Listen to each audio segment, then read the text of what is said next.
Boleh itu jadi korban, tapi sebelumnya proses itu harus jelaskan ke masyarakat. Video ini sebenarnya palsu.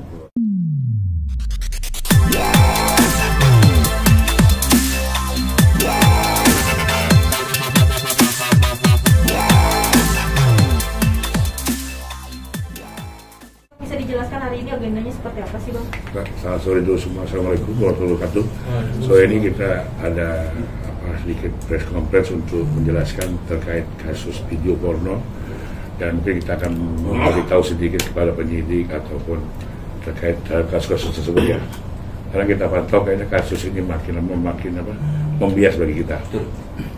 Karena bukan malah melihat dari sisi video porno tersebut, malah ada yang bilang main laporannya mulai pemerasan, kontennya nggak punya, terus sebenarnya kita bilang kok polisi malah menyidiknya tidak langsung ke seperti yang pernah saya tanganin dulu video porno pertama kali yang paling heboh di Indonesia. Kemudian polisi bisa menjelaskan dulu siapa pelaku di dalam video tersebut, di mana tempat tersebut. Kenapa? Sekarang polisi lebih canggih, ada di cyber dulu aja, bukan cyber udah bisa kayak gitu. Kan jadi baru kita kelompokkan di mana yang korban, mau nggak, ini pun tiap ada ini dibilang korban dari kasus Gisel kan, begitu cepat polisi menyimpulkan apakah memang udah permainan atau enggak, kita nggak tahu dalam penyidikan ini. Kenapa seharusnya polisi membuat terang dulu kasus ini dan masyarakat, kan ini udah jadi konsumsi publik kan, semua sudah tahu. Jadi dibuka dulu nih videonya, mereka tahu kok kapan itu siapa pemainnya, baru kita lihat ini penyebarannya karena apa itu dicuri atau apa itu dan tidak ada undang-undang. Karena memang undang-undang pornografi ada yang dikecualikan untuk kepentingan pribadi, karena untuk kesehatan atau apa. Jadi itu. Jadi kita minta agar pihak Mabes Polri yang menyidik katanya lebih terbuka kepada masyarakat. Apa itu konten video porno ini, karena apa? Nanti dampaknya kalau nggak ada efek jerah kepada mereka akan timbul lagi kasus ini. Benar, kalau cuma korban minta maaf selesai. Seenggaknya mereka dihukum secara sosial dulu deh. Tapi walaupun secara undang-undang mereka memang nggak bisa dihukum. Tapi kan mereka dari sebagai selebriti harusnya punya tahu kan konsekuensinya. Itu aja. Bang, ini kan kasus sudah 3 bulan lalu, Bang. Terus tersangka udah sempat ketahan, Bang, terus dibebasin, Bang. Apa dibebasin? Tersangkanya. Oh ya, karena itu dia nggak masuk ke konten terkait videonya, pembalasannya. Tapi seharusnya itu kan Mabes Polri, pembalasannya berapa nih, Bang? 30. Ya kelasnya agak gitu, itu respons gitu. Ada apa sih ini sebenarnya? Mungkin mereka orang kuat kali ya. Betul nggak? Iya dong, kita laporan Mabes Polri, kalau kasih itu harus dilempar loh.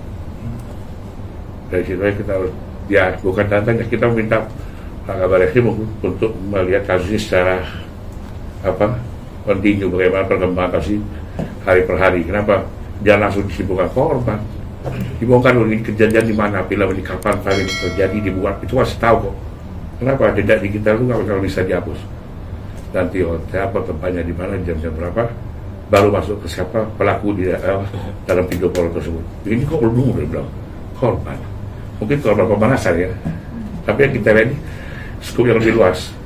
Dampak penyebaran video porno oleh beberapa selebritis yang dibilang. Kan diduga, nggak mungkin kalau bukan kepentingannya si Miss R itu, kok dia bikin laporan.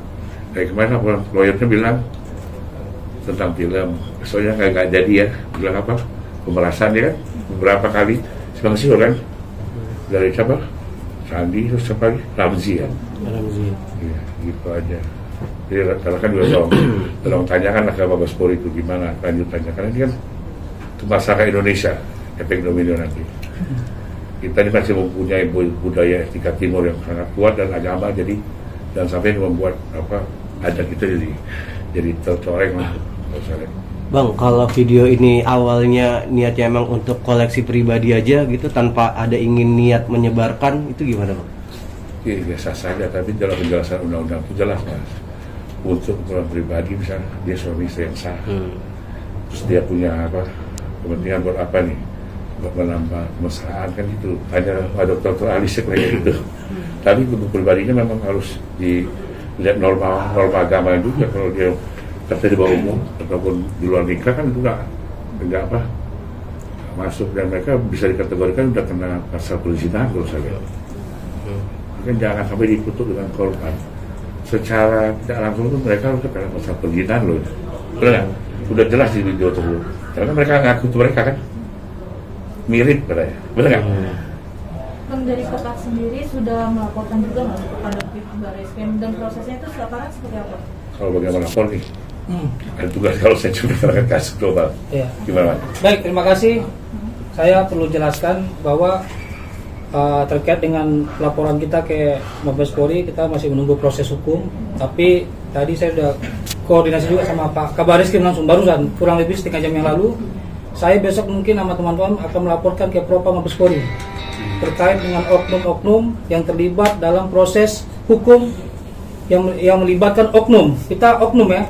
Kenapa kasus ini nilainya 30 juta pemerasan yang disampaikan oleh mantan daripada pengacara tersebut diterima oleh di Barreskrim Mabes Polri. Padahal 30 juta ini kan bisa tingkat polsek atau tingkat polres ataupun tingkat polda.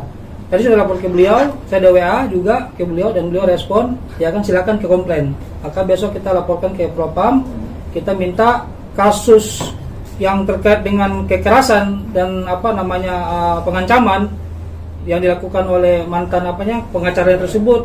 Sementara mantan pengacara tersebut tidak mempunyai bukti. Itu kan dia sampaikan dalam kanal YouTube-nya. Dia nggak membawa buktinya dan dia tidak pernah nonton video tersebut. Terus apa yang disampaikan ke Mabes Polri? Kok bisa LP ini diterima? Kasus ini ada apa nih? Ini siapa yang melindungi oknum-oknum artis-artis ini? Ya kan? Maka besok kita akan laporkan ke Propam Mabes Polri dan kita minta kedekasan Bapak Kapolri dan Bapak Kabar Reskrim harus membongkar semua mafia-mafia terkait dengan pornografi maupun porno aksi. Kenapa? Gisel nggak ditahan, hari ini juga si RK nggak ditahan. Besok artis-artis yang mau pengen populer melakukan hal yang sama, terus mereka hanya bilang saya hanya korban. Iya kan? Motifnya apa dia buat video ini? Iya kan? Motifnya apa? Iya kan? Sementara mereka nggak nikah. Iya kan? Ini harusnya proses dijalankan dong. Ini siapa yang melindungi? Ada oknum nih. Kita harus bongkar ini. Oknum mafia pornografi dan porno aksi. Ya kan? Jangan sampai terjadi. Ini merusak generasi bangsa, anak Indonesia. Maka kami dari Pekat Indonesia Bersatu bersama jajaran akan mengawal kasus ini. Besok kami akan ke Propam Mabes Polri. Kita akan laporkan oknum-oknum yang terlibat dalam hal ini. Terima kasih. Akan laporkan dengan dugaan pasal apa? Ya pokoknya menyalahi wewenang. Ya kan? Kita akan kumpulkan bahan hari ini. Ya kan? Kita akan laporkan ke Propam Mabes Polri. Ini kasus 30 juta. Ya kan? Siapa yang terima di Mabes Polri ini? LP ini. Ya kan? Hah? Kita harus periksa nih. Makanya tadi saya koordinasi sama Bapak Kabar Reskrim, dia bilang silakan. Ada bukti WA saya. Gitu. Dan ini akan kita menjadikan catatan untuk apa? Kita sangat sayang sama Polri, ya kan? Kami selama ini mengawal Polri, ya kan? Dalam prosesi Polri. Tapi kalau ada oknum-oknum Polri yang memanfaatkan situasi ini sangat merusak citra Polri sendiri. Ya kan? Maka kita minta kasus LC harus dituntaskan dan tegak lurus, ya kan? Terkait dengan proses hukum ini. Bang, sebelumnya kan ada pihak lain yang melaporkan juga dan ternyata dari pihak lain sendiri mengatakan, dari penyidik mengatakan bahwa untuk Mabesnya sendiri untuk fokus dulu ke pelaporan RK. Nah ini ada tanggapan dari pihak lain. Ya makanya proses RK ini harusnya ada tersangka. Terus yang membuat video ini siapa? Iya dong, iya kan? Yang buat video ini siapa? Sementara RK itu tanya udah nikah belum dan maksud buat video itu apa dia? Itu kan harus ditelusuri semua.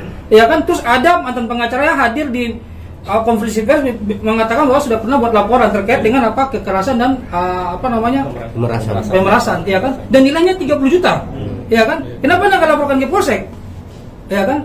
Atau ke Polres atau ke Polda, ya kan? Terus siapa di Barreskrim yang bermain untuk dalam hal ini, ya kan? Kita baru bicara tentang oknum, kita duga, ya kan?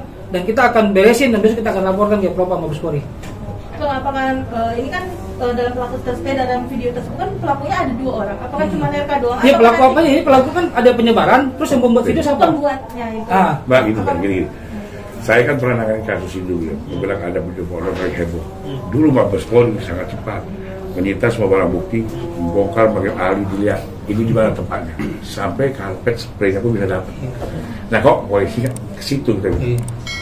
Cuma berkutat di korban, siapa pelapor, siapa yang pemerasan. Ini kesannya kok masyarakat ini sengaja dibiaskan dengan hal-hal lain. Kita minta ini aja, pemberan video itu siapa? Oke lah, privasi ini kan tidak privasi lagi, sudah jadi perhatian publik. Harus dia mendapat hukuman sosial. Kenapa yang dulu bisa, kok ini nggak bisa? Jadi kayak standarnya beda, standar penyidikannya. Bukan saya sampai ditelanjangin. dilihat benar ada cocok dengan beberapa atau ada. Bayangin, kok ini nggak malah jadi harus bilang korban dan sakit di Bali, menderita. Tapi masyarakat yang tahu. Jadi nanti lama-lama masyarakat Indonesia gampang bikin video porno, bro. Benar nggak? Jadi harus ada akibat sosialnya itu harus timbulkan. Kita kan masih ada etika. Jadi tolong meeting itu fokus lah, masa cuma agak pemalasan. Terus lawyernya kelihatan banget tuh, udah deh, saya tahu itu gaya lah untuk jadi korban, tapi boleh menjadi korban, tapi sebelumnya proses itu harus jelaskan masyarakat.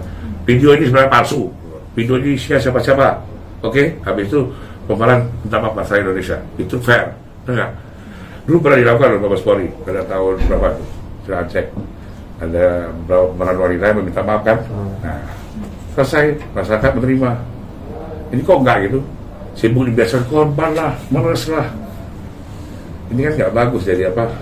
Nggak ada apa? Saya efek jerah. Nanti semua orang bikin video porno, bos. Tentu sebenarnya ada yang terkait, ada kan di penjara juga. Proses hukum tetap berjalan kan? Iya kan? Ya ini ya kita minta lah nanti proses hukum. Besok kita kayak propam. Bang, itu kan bicara yang 30 juta itu kan kasus sudah 3 bulan yang lalu. Nah ini kan beredar lagi Bang kasus. Enggak, 3 bulan yang lalu. Kenapa dari dulu Babes nggak menjelaskan videonya apa sih? Apakah perlu dengan rekayasa atau apakah dia benar? Orang-orang dalam video kan? Kenapa cuma berpasi kan? Privasi. Nggak bisa itu di konsumsi publik. Tapi kan Kadiphumas itu kemarin bilang ini kan baru ada laporan lagi dan akan diselidiki. Lagi, apa lagi itu kan ada. Kalau itu bisa di sini loh, ya enggak? Itu kan gampang lah. Kenapa lu kebayang merah? Cepat ditangkap di Polda lain, ada kan? Terus yang di Jogja apa lagi? Yang konstitusional itu, cepet banget, kata Anjang langsung nggak dapat di kos-kosnya. Alat nafas itu lebih cepat sebenarnya. Zaman saya dulu masih ada, belum ada saya ada masih pintu masih cepat gitu. Kok hal ini sengaja jika kalau kita bilang dialihkan ke pemerasan apa? Kita mau coba siapa pelaku video pornonya, habis itu ya jalanin sehukum. Mungkin mereka jadi korban karena banyak dicuri pakai itu boleh. Tapi mantan pengacaranya beberapa lalu saya wawancara itu dia menunjukkan LP bang ya, terkait laporan pertama itu. Apa LP? LP dari di Bareskrim ya. Itu gimana bang? Ya LP-nya bagaimana bang? Yang Pemerasan dan itu bang, pengancaman itu. Iya kekerasan dan Gini, Iya. kalau kita bikin LP pemerasan, kita pasti bawa bukti dong. Iya. Untuk pemerasan, apa objek pemerasannya? Kasih polisi tahu dong. Saya tunjuk dong. Masa kalau saya bilang nggak tahu isinya. Ya sama aja kan takut siapa merasa apa dia. Kalau kita tahu di kontennya video porno, kita setel dulu dong logika. Saya nggak mau bikin laporan cuma nih. Ya kita pakai logika hukum lah, kita lawyer kita tahu lagi memang langsung mau dijadiin korban. Tapi lama-lama nanti kayak Gisel ini semua filmnya terus setahun. Nggak ada yang jadi terapi sok, betul nggak? Malam Indonesia tentang film porno artisnya. Betul nggak? Tapi Bang yang kasus yang 3 bulan itu kan udah jadi tersangka dan udah jalani 2 bulan.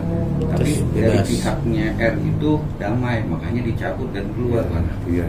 Ya makanya Gini itu ya pemerasannya.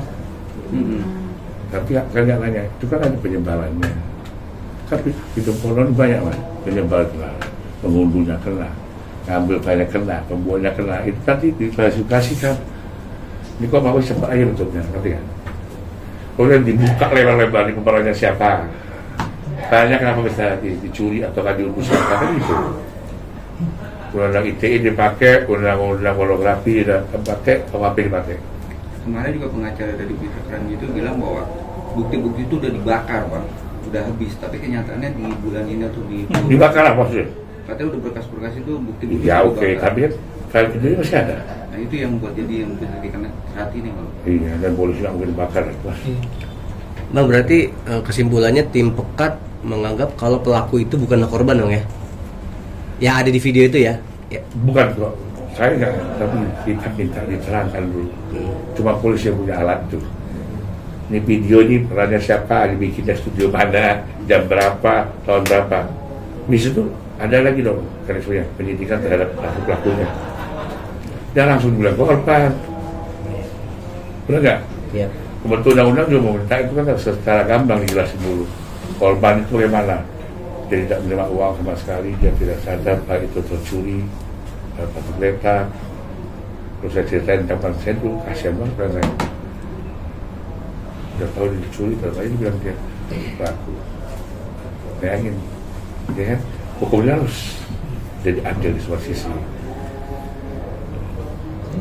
Jadi intinya dari proses ini, abang intinya dari PKP itu maunya tujuannya apa, emang harus korban atau tersangkanya kita buka terang kasus ini. Mau nanti mau korban kayak mau hantu belau, hukum yang menjawab.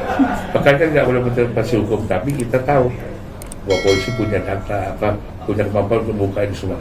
Benar nggak? Orang yang dijelekin presiden pejabat aja mau di negara yang lama pasti ada orang lagi kan. Saya minta maaf, pasti gitu kan. Kita butuh itu, Indonesia kan negara pemaaf. Tapi nggak dulu dong. Dan belum saya korban, mana posisi saya di Bali sok. So bukannya apa yang usah, benar nggak? Jadi kasus ini pengennya dari kasusnya L sama A ya bang ya? Apa? Kasusnya ini pengennya terbuka dari kasusnya dulu Ido L sama R itu dulu SD Ariel dulu apa? Pengennya terang benderang dengan kasus yang itu. Iya, itu ada efek jalannya, benar nggak? Ini kan kayaknya dari GS, mungkin bawa yang benar ya mungkin. Padahal itu nggak boleh dijual, ngapain sih nggak? Tapi secara hukum bang, mungkin untuk pemeran dan pembuat videonya bisa dikenakan pasal berapa? Sekarang mungkin dia pemeran video porno ada di pasal itu, tapi dia dalam keadaan apa, dia menerima uang nggak, terus dalam keadaan apa? Dia ada kok di pembentuk di dalam undang-undang jelas lah. Pembuat, pengedar, apa, tapi harus terima uang semua. Ya contohnya waktu di polisi yang sangat bagus sekali, dia waktu yang di Jogja, siapa nama kebaya. Nah itu kan dia kan ada filmnya, ada pembuat, ada terima uang, itu jelas.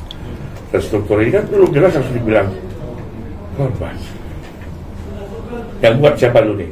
Oh dia buat yang pribadi karena dia pacaran. Nanti ahli ngomong. Ahli pidana maupun ahli apa seperti itu, korban. Kalau enggak, sangka ceweknya nggak ada apa mabuk nggak sadar bawa umur, nanti ahli lagi ngomong. Nggak bisa dijungkau. Kita nggak bisa ngomong, tapi setidaknya dibuka luas, jelas. Siapakah di dalam film ini dan film ini apakah editan atau tidak? Nggak benar kan? Kayaknya ini kan mirip aja, tapi edit atau enggak? Karena semua hal yang udah tertransfer ke internet apa itu kaki editan, kan tidak sesuai aslinya.